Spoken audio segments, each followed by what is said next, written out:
सो morning guys, मैं अजीत आप सभी का डेली करंट अफेयर्स में स्वागत करता हूं। तो चलिए फ्रेंड्स, आज यानी हम लोग देख लेते हैं 11 मई के करंट अफेयर्स।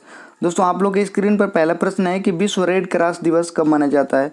तो हर साल दोस्तों विश्व रेड क्रॉस दिवस 8 मई को मनाया जाता है। तो इस क्वेश्चन का डी ऑप्शन सही है। हर साल दोस्तों 8 मई को विश्व रेड क्रॉस दिवस मनाया जाता है और हर साल 8 मई को ही विश्व थैलेसेमिया दिवस मनाया जाता है। तो आइए देखते हैं हम लोग दोस्तों अब तक मनाए गए मई में कुछ इंपॉर्टेंट है जो एग्जाम के पॉइंट ऑफ व्यू से वेरी वेरी इंपॉर्टेंट है। हर साल दोस्तों 1 मई को मजदूर दिवस, मई दिवस और महाराष्ट्र दिवस 1 मई को ही मनाया जाता है। हर साल दोस्तों 2 मई को विश्व टूना दिवस और विश्व अस्थमा दिवस मनाया जाता है। हर साल 3 मई को विश्व प्रेस स्वतंत्रता दिवस मनाया जाता है और हर साल 4 मई को कोयला खनिज दिवस मनाया जाता है। दोस्तों, हर साल 5 मई को दोस्तों विश्व पुर्तगाली भाषा दिवस मनाया जाता है और 5 मई को बुद्ध पूर्णिमा दिवस मनाया जाता है। हर साल दोस्तों बात करें 7 मई को तो विश्व एथलेटिक्स दिवस मनाया जाता है और 8 मई को विश्व थैलेसीमिया दिवस, विश्व रेड क्रॉस दिवस मनाया जाता है। हर साल 10 मई को दोस्तों अंतर्राष्ट्रीय आर्गानिया दिवस मनाया जाता है। तो ये अब तक मई में मनाए गए इंपॉर्टेंट डे हैं दोस्तों, ठीक है। आइए हम लोग देखते हैं अगला प्रश्न आप लोगों के स्क्रीन पर कि फार्मा पार्क स्थापना कहाँ किया गया है दोस्तों। तो फार्मा पार्क की स्थापना अभी कहाँ पे करी गई है, तो ये उत्तर प्रदेश के दोस्तों उत्तर प्रदेश में ये करी गई है। कहाँ पे, तो ललितपुर में। उत्तर प्रदेश के ललितपुर में फार्मा पार्क की स्थापना अभी हाल ही में आदित्यनाथ योगी के द्वारा ये करा गया दोस्तों, ठीक है दोस्त। तो उत्तर प्रदेश की बात करें तो उत्तर प्रदेश की राजधानी दोस्तों आप लोग का पता ही है कि लखनऊ है और उत्तर प्रदेश के जो मुख्यमंत्री हैं आदित्यनाथ योगी हैं और यहाँ के जो आप लोग का राज्यपाल हैं तो आनंदीबेन पटेल हैं दोस्तों, ठीक है। तो आप लोग को याद रखना है, ठीक है। आते हैं हम दोस्तों अगला प्रश्न पे कि भारत का पहला गांव कौन सा है। तो उत्तराखंड है दोस्तों। ये माना गांव इसको माना गया है। उत्तराखंड का पहला गांव माना है, ठीक है। और भिखारी मुक्त शहर पहल की शुरुआत महाराष्ट्र के नागपुर में हुई है दोस्तों, ठीक है। अभी हाल ही में दोस्तों रेशम उत्पादकों हेतु बीमा योजना शुरू करने वाला भारत का पहला राज्य आप लोग का उत्तराखंड बन गया दोस्तों, ठीक है। और उड़ीसा में मिला है अभी हाल ही में मैंग्रोव पित पक्षी अभी देखा गया दोस्तों।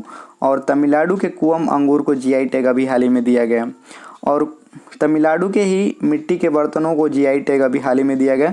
और शून्य छाया दिवस आप लोग का कहाँ पे मनाया गया, तो बेंगलुरु में मनाया गया दोस्तों, ठीक है। रामानंद पार्क अयोध्या में ये बनाया जा रहा है दोस्तों। अभी हाल ही में ये देखा गया है कि मतलब रामानंद पार्क अयोध्या में ही बनाया जाएगा, ठीक है। इसकी घोषणा करी गई है। आइए दोस्तों हम लोग देखते हैं अगला प्रश्न कि देश के पहले if Indian air force heritage centre कहाँ खोला गया है। तो आप लोग का चंडीगढ़ में, यानी जो केंद्र शासित प्रदेश है चंडीगढ़, तो चंडीगढ़ में दोस्तों इंडियन एयरफोर्स हेरिटेज सेंटर अभी खोला जाएगा, ठीक है। ये इसकी घोषणा करी गई है अभी हाल ही में बात करें दोस्तों तो नितिन गडकरी ने बेंगलुरु में मेथनॉल से चलने वाली पहले बसों का अनावरण इन्होंने किया है। प्रधानमंत्री नरेंद्र मोदी ने कर्नाटक के हुबली में विश्व का सबसे लंबे रेलवे प्लेटफार्म का उद्घाटन किए हैं दोस्तों। अभी हाल ही में दोस्तों क्रिकेट क्लब एमसीसी के अध्यक्ष मार्क निकोलस मेरीबलोन को चुना गया। अभी हाल ही में दोस्तों भारतीय रेलवे 2030 तक नेट जीरो कार्बन उत्सर्जक बन जाएगा। अभी हाल ही में इसकी घोषणा करी गई है। द वर्ल्ड हैप्पीनेस रिपोर्ट में भारत जो है दोस्तों 126वें स्थान पर है। अभी हाल ही में दोस्तों गुवाहाटी में बिहू के प्रदर्शन ने बनाया है गिनीज वर्ल्ड रिकॉर्ड। अभी हाल ही में दोस्तों मुंबई के एप्पल रिटेल स्टोर खोला गया। मुंबई में एप्पल स्टोर रिटेल खोला गया है दोस्तों, ठीक है। आप लोग इसको याद रख सकते हैं। इंडोर स्टेडियम अभी हाल ही में शिलांग में बनाया जा रहा है, इसका मतलब घोषणा करी गई है। खोंगजोम दिवस अभी हाल ही में मणिपुर में मनाया गया दोस्तों। तो ये सारे इंपॉर्टेंट हैं जो दोस्तों अभी 2023 के एग्जाम में आप लोग का जो भी आप लोग एग्जाम देना चाहते हैं तो उससे ये सारे क्वेश्चन आप लोग को बनेंगे दोस्तों, ठीक है। आइए हम लोग देखते हैं अगला प्रश्न है दोस्तों आप लोग के स्क्रीन पर कि भारत ने आवश्यक आयात के लिए किस देश को $1 बिलियन की क्रेडिट लाइन प्रदान करी है। तो ये दो देश है दोस्तों आप लोगों का श्रीलंका। ऑप्शन यहाँ पे बी करेक्ट हो जाएगा। तो श्रीलंका को भारत ने आवश्यक आयात के लिए, ठीक है दोस्तों, $1 बिलियन क्रेडिट लाइन प्रदान करी है। तो ऑप्शन इस क्वेश्चन का बी करेक्ट हो जाएगा। अभी हाल ही में दोस्तों विश्व का सबसे बड़ा फ्रेंचाइजी शतरंज लीग जो है दोस्तों ग्लोबल चेस जो है लीग जो है दोस्तों दुबई में शुरू होगा दोस्तों। एमआरएफ दुनिया का दूसरा सबसे ब्रांड जो एम्बेसडर ब्रांड है दोस्तों टायर, तो ये दूसरा नंबर पे उभरा हुआ है दोस्तों। दुनिया का सबसे धनी शहर की बात करें तो ये अमेरिका का जो न्यूयॉर्क है दोस्तों, आप लोग का ये सबसे धनी शहर है। विश्व बैंक के लॉजिस्टिक्स प्रदर्शन में भारत 138वें स्थान पर है।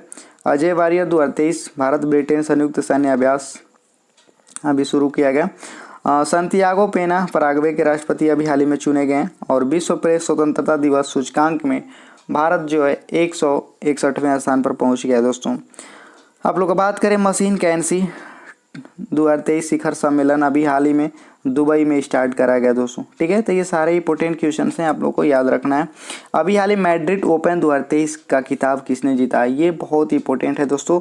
ये आप लोग याद रखना है कि मैड्रिड ओपन 2023 का खिताब किसने जीता है। तो ये दोस्तों जीते हैं कार्लोस अल्कराज ने। तो इस क्वेश्चन का ऑप्शन बी करेक्ट हो जाएगा। अभी हाल ही में दोस्तों मैल्कम आदिशेषिया पुरस्कार 2023 उत्सव पटनायक ने जीता है। अभी हाल ही में आशा भोसले लता दीनानाथ मंगेशकर पुरस्कार से होंगी सम्मानित घोषणा करी गई है। संतों का मानवीय पुरस्कार से सोनम वांगचुक को सम्मानित किया गया है। अभी हाल ही में तीरंदाजी विश्व कप में धीरज ने कांस्य पदक जीता है और वहीं पे ओजस प्रवीण और ज्योति सुरेखा वेमन ने स्वर्ण पदक जीता है दोस्तों तीरंदाजी में। 2023 इमिग्रेट अचीवमेंट से नीली वेंदीपोड़ी को सम्मानित किया गया और रेमन मैक्सेस पुरस्कार से दलाई लामा को मतलब दिया गया है। और एसएससी पुरुष प्रीमियम कप नेपाल ने जीता अभी हाल ही में दोस्तों। लुका ब्रेसेल ने जीता है स्नूकर विश्व चैंपियनशिप का खिताब और दोहा डायमंड लीग का खिताब दोस्तों नीरज चोपड़ा ने अभी हाल ही में ये जीता है दोस्तों। ये सारे पुरस्कार हैं जो आप लोग का अभी 2023 में सारे दिए गए हैं और सारे इंपॉर्टेंट हैं एग्जाम के पॉइंट ऑफ व्यू से। अगला है दोस्तों कि वेकफिट के ब्रांड एम्बेसडर कौन बने हैं। तो वेकफिट के जो ब्रांड एम्बेसडर बने दोस्तों आयुष्मान खुराना बने हैं। तो इस क्वेश्चन का आप लोगों का ऑप्शन डी करेक्ट हो जाएगा। आइए देखते हैं दोस्तों हम लोग 2023 में कुछ नियुक्तियां जो एग्जाम के पॉइंट ऑफ व्यू से इंपॉर्टेंट हैं। तो मार्गेरिटा डेला वैले को वोडाफोन के सीईओ अभी हाल ही में नियुक्त किया गया। विश्व बैंक के अध्यक्ष अजय बंगा को नियुक्त किया गया। एलआईसी के नए एमडी तथा तक्ष पांडे और एम जगन्नाथ को नियुक्त किया गया। अभी हाल ही में एलआईसी के चेयरमैन सिद्धार्थ मोहंती को नियुक्त किया गया दोस्तों और नैसकॉम के अध्यक्ष अनंत माहेश्वरी को नियुक्त किया गया दोस्तों। ठीक है, अभी हाल ही में सीएड के एमडी और सीईओ अर्नब बनर्जी को नियुक्त किया गया। नीरा टंडन की बाइडन प्रशासन में घरेलू नीति सलाहकार के रूप में नियुक्त की गई हैं दोस्तों। और एचएसबीएस इंडिया के ब्रांड एम्बेसडर विराट कोहली को बनाया गया। स्टार स्पोर्ट के ब्रांड एम्बेसडर जो हैं दोस्तों ऋषभ पंत बने हुए हैं। अभी जियो सिनेमा के ब्रांड एम्बेसडर रोहित शर्मा को बनाया गया। पंकज सिंह जो चुने गए हैं साइकिलिंग महासंघ के अध्यक्ष चुने गए हैं। देवदत्त जो है दोस्तों देवदत्त चंद बने हैं बैंक ऑफ बड़ौदा के नए प्रबंधक निदेशक और बैंक ऑफ इंडिया के प्रबंधक निदेशक दोस्तों एंड सीईओ जो बने हुए हैं दोस्तों अभी हाल ही में ये रजनीश कर्नाटक को नियुक्त किया गया। तो आप लोग ये सारे इंपॉर्टेंटों को याद रख सकते हैं। अगला प्रश्न आप लोगों के स्क्रीन पर कि अभी हाल ही में टोरी बोबी का निधन हो गया है। टोरी बोबी कौन थी। तो टोरी बोबी आप लोगों को मैं बता दूं कि ओलंपिक पदक विजेता थी और इनका केवल 32 वर्ष की आयु में ही निधन हो गया। ये 32 वर्ष की टोरी बेबी का अभी हाल ही में निधन हुआ है और कौन थी तो ओलंपिक पदक विजेता थी। आइए हम लोग देखते हैं कुछ 2023 में इंपॉर्टेंट निधन जो एग्जाम के पॉइंट ऑफ व्यू से वेरी इंपॉर्टेंट है। अभी हाल ही में पूर्व क्रिकेटर सलीम दुरानी का 88 साल की आयु में निधन हो गया। दिग्गज भारतीय फुटबॉलर तुलसी बलराम का अभी हाल ही में निधन हुआ है। अभी हाल ही में इतिहासकार रणजीत गुहा का निधन हुआ है और दिग्गज एक्टर जावेद खान अमरोही का निधन हुआ है। प्रसिद्ध अमेरिकी पॉप संगीतकार बर्ट पचराज का 94 वर्ष की आयु में निधन हुआ है। प्रसिद्ध गायिका बाड़ी जयराम का अभी हाल ही में निधन हुआ है। पाकिस्तान के पूर्व राष्ट्रपति परवेज मुशर्रफ का निधन हुआ है और फिल्म निर्माता के विश्वनाथ का 92 साल की उम्र में निधन हुआ है। प्रसिद्ध लेखक केबूतोरा मिलेस का निधन हुआ है। अभी हाल ही में पाकिस्तानी लेखक एवं स्तंभकार जो है तारिक फतेह का अभी हाल ही में ये निधन हो गए हैं दोस्तों। ठीक है, आइए हम लोग देखते हैं कुछ योजनाएं जो एग्जाम के पॉइंट ऑफ व्यू से इंपॉर्टेंट है। तो अभी हाल ही में किस मंत्रालय ने अभी आप लोग को याद रखना है कि लर्निंग मैनेजमेंट इंफॉर्मेशन सिस्टम सक्षम लॉन्च किया है। ये तो अभी हाल ही में दोस्तों आप लोग का स्वास्थ्य मंत्रालय ने। तो इस क्वेश्चन का ऑप्शन ए करेक्ट हो जाएगा। स्वास्थ्य मंत्रालय ने दोस्तों लर्निंग मैनेजमेंट इंफॉर्मेशन सिस्टम सक्षम अभी हाल ही में इन्होंने लॉन्च किया दोस्तों। अभी हाल में प्रधानमंत्री नरेंद्र मोदी ने वैश्विक बाजरा सम्मेलन का उद्घाटन किया है। अभी हाल ही में सिक्किम ने भारत की G20 अध्यक्षता में B20 की बैठक की मेजबानी करी है दोस्तों। अभी हाल ही में दोस्तों यूथ 20 परामर्श कार्यक्रम उत्तराखंड में संपन्न हुआ है और अभी हाल ही में दोस्तों पशु चिकित्सा और आयुर्वेद पर अंतर्राष्ट्रीय आयुर्वेद सम्मेलन का उद्घाटन आप लोग का हरिद्वार में अभी हाल ही में किया गया। अभी हाल ही में गिरिराज सिंह ने संगठन से समृद्ध योजना की शुरुआत करी है और हिमाचल प्रदेश ने संजीवनी परियोजना की शुरुआत करी है दोस्तों, ठीक है। अभी हाल ही में प्रधानमंत्री नरेंद्र मोदी ने कोच्चि में भारत की पहली जल मेट्रो परियोजना की हरी झंडी दिखाए हैं। और अभी हाल ही में दोस्तों गीता कर्मिकुला बीमा योजना की शुरुआत जो है तेलंगाना सरकार ने अभी करी है दोस्तों, ठीक है। तो ये सारे अब तक ये इंपॉर्टेंट है योजनाओं से रिलेटेड, है ना। आप लोग देखोगे कि किस राज्य ने स्टेट रोबोटिक्स फ्रेमवर्क नाम से एक नई पॉलिसी लॉन्च करी है। तो अभी हाल ही में ये तेलंगाना जो राज्य है दोस्तों, स्टेट रोबोटिक्स फ्रेमवर्क नाम से एक पॉलिसी लॉन्च करी है। अभी हाल ही में बात करें दोस्तों कम्प्यूटेशनल टूल्स जो है दोस्तों GBM ड्राइव IIT मद्रास ने विकसित करी है और CI2RE का उद्घाटन तेलंगाना में ही अभी किया गया है दोस्तों, ठीक है। अभी हाल ही में GRSE ने most silent ship INS Androth launch किया है। अंडर-20 विश्व कप की मेजबानी में इंडोनेशिया की जगह लेगा अर्जेंटीना। गैरी वेलेस ने सभी क्रिकेट प्रारूपों से संन्यास ले लिया है।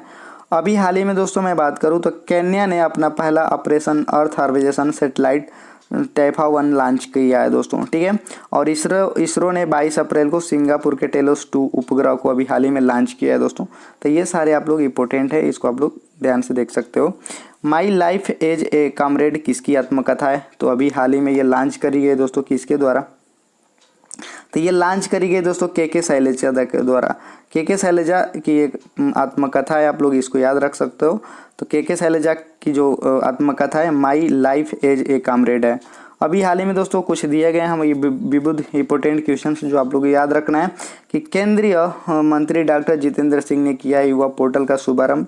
अभी हाल ही में केंद्रीय इस्पात मंत्री ज्योतिरादित्य सिंधिया ने मुंबई में इंडिया स्टील 2023 का उद्घाटन अभी हाल ही में किए हैं दोस्तों। अभी हाल ही में थावे महोत्सव बिहार में मनाया गया और तिरुवनंतपुरम में पहला डिजिटल पार्क की आधारशिला रखी गई है दोस्तों। स्मोम एंड एसेज अमिताभ घोष की पुस्तक है। अभी हाल ही में नरेंद्र मोदी ने सौराष्ट्र तमिल संगम प्रशस्ति पुस्तक का विमोचन किया है। और रिफ्लेक्शन नारायण बाघुल की ये पुस्तक है। और कलेक्टिव स्पिरिट कंक्रीट जो है दोस्तों एक्शन नामक पुस्तक शशि शेखर वेम्पति की है। तो ये सारा दोस्तों ये पुस्तक अभी तक हैं आप लोग 2023 में कुछ इम्पोर्टेंट जिनको आप लोग को याद रखना है।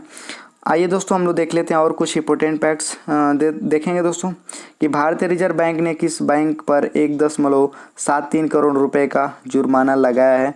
तो ये लगाया दोस्तों HSBC बैंक पर। तो इस क्वेश्चन का ऑप्शन C करेक्ट हो जाएगा।